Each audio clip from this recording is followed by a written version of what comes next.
Oman breaking ന്യൂസിലേക്ക് സ്വാഗതം. ഒമാനിലെ വിവിധ വാർത്തകൾക്കായി ഈ ചാനൽ സബ്സ്ക്രൈബ് ചെയ്യൂ. ഒമാന്റെ ലോകകപ്പ് യോഗ്യതാ സാധ്യതകൾ വീണ്ടും സജീവമാക്കി. ഫലസ്തീനെതിരെ നടന്ന അതിനിർണായക മത്സരത്തിൽ 1-1 സമനില പിടിച്ചാണ് ഒമാൻ 4ാം റൗണ്ടിലേക്ക് പ്രവേശിച്ചത്. കളി അവസാനിക്കാൻ മിനിറ്റുകൾ മാത്രം ശേഷിക്കെ 97ാം മിനിറ്റിൽ ഇസ്ലാം അൽ സുബൈഹയുടെ സമനില ഗോളാണ് ഒമാന്റെ ലോകകപ്പ് സാധ്യതകൾക്ക് വീണ്ടും നിറം പകർന്നത്. അതേസമയം നേരിയ പോയിന്റ് വ്യത്യാസത്തിൽ ഫലസ്തീൻ ലോകകപ്പ് യോഗ്യതാ റൗണ്ടിൽ നിന്നും പുറത്താവുകയും ചെയ്തു. ഗ്രൂപ്പ് ബിയിൽ 10 കളിയിൽ നിന്നും 11 പോയിന്റുമായി ഒമാൻ 4ാം സ്ഥാനത്താണ്. ഫലസ്തീന് 10 പോയിന്റുകളാണുള്ളത്. ദക്ഷിണ കൊറിയയും ജോർദാനും ഈ ഗ്രൂപ്പിൽ നിന്നും 1ഉം 2ഉം സ്ഥാനക്കാരായി നേരിട്ട് യോഗ്യത നേടി. 15 പോയിന്റുമായി ഗ്രൂപ്പിൽ നിന്നും 3ാം സ്ഥാനക്കാരായി ഇറാഖും അടുത്ത റൗണ്ടിൽ കടന്നിട്ടുണ്ട്.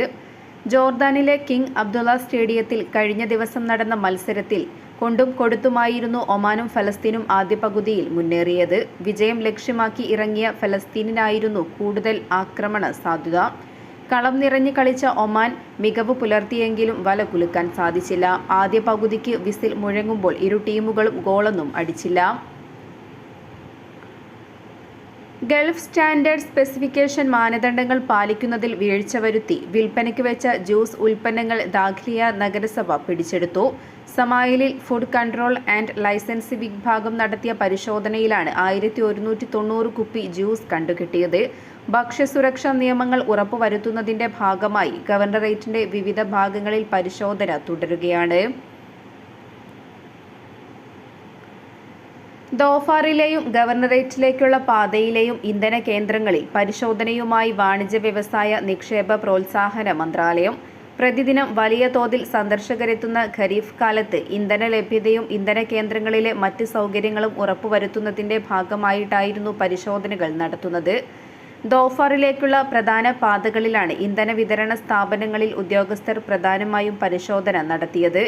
നിയമങ്ങളും മന്ത്രാലയം നിർദ്ദേശങ്ങളും പാലിക്കുന്നുണ്ടെന്ന് ഉറപ്പുവരുത്തുകയും ചെയ്തു. അതേസമയം ഖരീഫ് സീസണുമായി ബന്ധപ്പെട്ട് വിവിധ വകുപ്പുകളുടെ മുന്നൊരുക്കങ്ങൾ വിലയിരുത്തുന്നതിനായി ദോഫാർ നഗരസഭാ കൗൺസിൽ കഴിഞ്ഞ ദിവസം യോഗം ചേർന്നിരുന്നു. സീസണുമായി ബന്ധപ്പെട്ട പരിപാടികളും പദ്ധതികളും അതിന്റെ തയ്യാറെടുപ്പിനെക്കുറിച്ചും യോഗം ചർച്ച ചെയ്തു.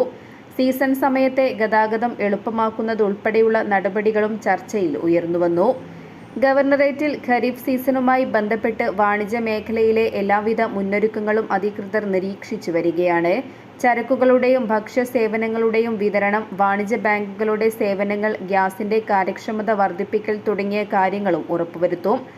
ഭക്ഷ്യവസ്തുക്കളുടെയും അടിസ്ഥാന സാധനങ്ങളുടെയും വരവ് എളുപ്പമാക്കുന്നതിനും വിപണികൾ നിരീക്ഷിക്കുന്നതിനും ഖരീഫ് സീസണുമായി ബന്ധപ്പെട്ട് സർക്കാർ സ്വകാര്യ ഏജൻസികൾ നൽകുന്ന സൗകര്യങ്ങളുടെ തുടർച്ച ഉറപ്പാക്കാനും അധികൃതർ ശ്രമം നടത്തുന്നുണ്ട്. ഹജ്ജിന് ശേഷമുള്ള ഉംറ വിസ അനുവദിച്ചു തുടങ്ങി. സൗദി ഹജ്ജ് ഉംറ മന്ത്രാലയം വിസ അപേക്ഷകൾ സ്വീകരിച്ചു തുടങ്ങിയതായി ഒമാനിലെ ട്രാവൽ ഏജൻസികൾ പറഞ്ഞു. മുൻകാലങ്ങളിൽ ഹജ്ജ് സീസൺ അവസാനിച്ച ശേഷം മുഹറം 1 മുതലാണ് വിസകൾ അനുവദിച്ചിരുന്നത്. എന്നാൽ കഴിഞ്ഞ വർഷം മുതൽ ഹജ്ജ് പൂർത്തിയായാലുടൻ വിസ അനുവദിച്ചു വരുന്നുണ്ട്. കൂടുതൽ ഉംറ തീർത്ഥാടകരെ സ്വീകരിക്കാനുള്ള പദ്ധതി അനുസരിച്ചാണ് സൗദി ഹജ്ജ് ഉംറ മന്ത്രാലയം പ്രവർത്തിക്കുന്നത്.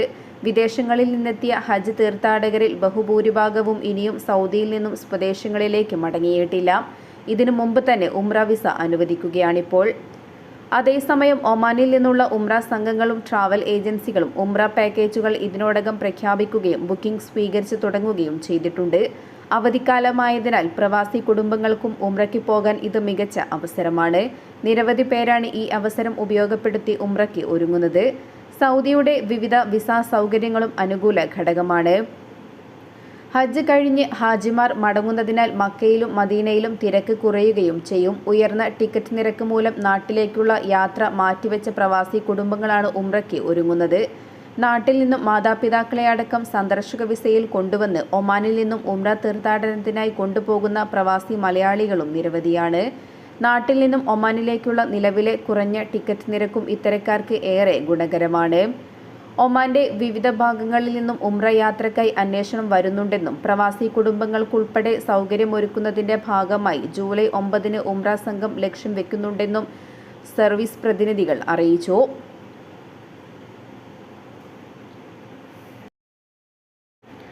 അന്തരീക്ഷ താപനില ഉയർന്നതിനാൽ രാജ്യത്ത് ചൂട് വർദ്ധിക്കുന്നു. മക്ഷിനിലാണ് ഉയർന്ന അന്തരീക്ഷ ഊഷ്മാവ് രേഖപ്പെടുത്തിയത് 44 ഡിഗ്രി സെൽഷ്യസ്. മസ്യൂന, തുംറൈത്ത്, മെർമൂൽ എന്നിവിടങ്ങളിലും ഉയർന്ന താപനില റിപ്പോർട്ട് ചെയ്തു. അതേസമയം താപനില ഉയരുമെന്ന് കേന്ദ്ര കാലാവസ്ഥാ നിരീക്ഷണ കേന്ദ്രം വ്യക്തമാക്കിയിട്ടുണ്ട്. ഖരീഫ് കാലത്തെ സംരംഭങ്ങളും വ്യവസായങ്ങളും വിവിധ വാണിജ്യ സാധ്യതകളും തുറന്നുവെക്കുന്ന തൊഴിലവസരങ്ങൾ ആയിരക്കണക്കിന് പേർ ഉപയോഗപ്പെടുത്തും. ജൂൺ 3-ാം വാരം മുതൽ സെപ്റ്റംബർ 3-ാം വാരം വരെയുള്ള കാലയളവിലേക്ക് മാത്രമായി നിരവധി ഇടക്കാല സംവിധാനങ്ങളാണ് രൂപപ്പെടുന്നത്. ഈ ഘട്ടത്തിൽ മാത്രമായി തൊഴിലാളികളെ ആവശ്യമുള്ളതിനാൽ സർക്കാർ താൽക്കാലിക തൊഴിൽ പെർമിറ്റ് ഏർപ്പെടുത്തിയിരുന്നു.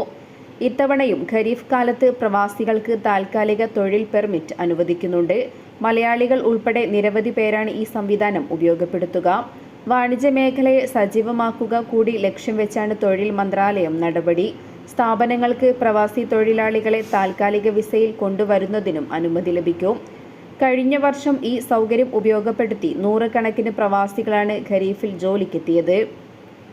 കൂടുതൽ വിനോദസഞ്ചാരികൾ എത്തുന്ന സമയത്ത് ആവശ്യമായ സേവനങ്ങളും വാണിജ്യ സംവിധാനങ്ങളും ഉറപ്പുവരുത്തുന്നതിന് കൂടുതൽ പ്രവാസി തൊഴിലാളികളുടെ സാന്നിധ്യം ഗുണം ചെയ്യും. ഇത് തൊഴിലുടമകളെ സഹായിക്കും.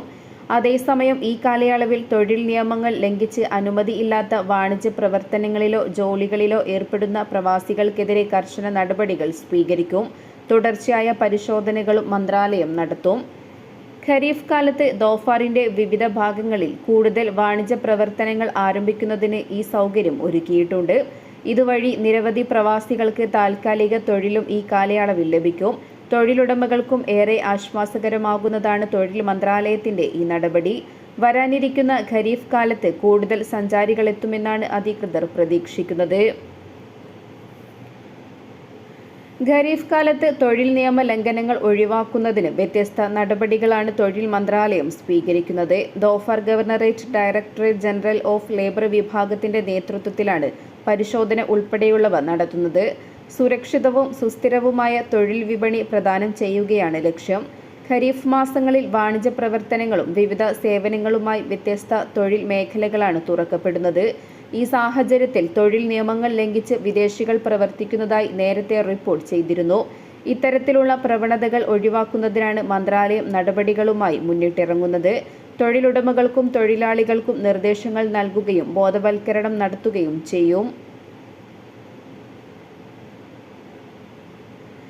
ദാഖ്ലിയ ഗവർണറേറ്റിലെ വിനോദസഞ്ചാര കേന്ദ്രങ്ങളിലെത്തുന്ന സന്ദർശകരുടെ എണ്ണം കൂടുന്നു. പൈതൃകവും നൂതന വിനോദ സംവിധാനങ്ങളും സമന്വയിപ്പിച്ച ഗവർണറേറ്റിൽ കഴിഞ്ഞ വർഷം 4,15,000-ത്തിലധികം സഞ്ചാരികളെത്തിയതായി പൈതൃക വിനോദസഞ്ചാര മന്ത്രാലയം അറിയിച്ചു. മുൻ വർഷത്തേക്കാൾ 32% സന്ദർശകർ ദാഖ്ലിയയിലെത്തി. നിസ്വ കോട്ട, Jabreen castle, UNESCO world heritage സൈറ്റായ Bahla fort, Oman across ages museum, Misfat al Abriyeen, al Hamra എന്നിങ്ങനെയുള്ള പുരാതന ഗ്രാമങ്ങൾ തുടങ്ങിയവ ഈ ഗവർണറേറ്റിലാണ് സ്ഥിതി ചെയ്യുന്നത്.